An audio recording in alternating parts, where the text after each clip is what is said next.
What you're looking at right now is created in less than 1 minute. Hi everyone!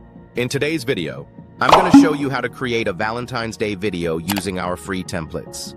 Let's dive in.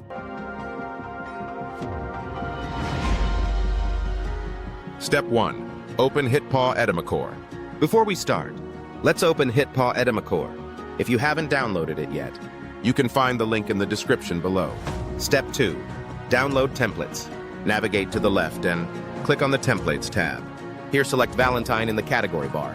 You can scroll through all of the available templates and hover over the video template to preview it. Download the one you like.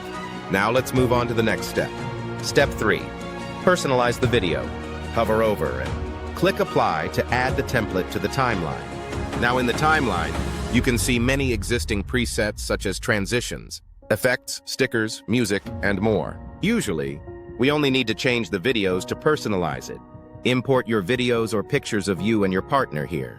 After it's done, drag and drop them to replace the stock footage one by one.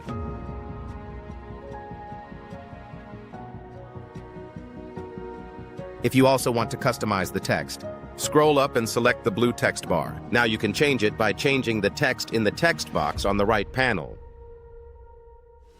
And that's it. That's the final result. Isn't that great? If you found this video helpful, please like and subscribe. If you have any questions, you can tell me in the comment section. Thank you for watching, and I'll see you in the next video.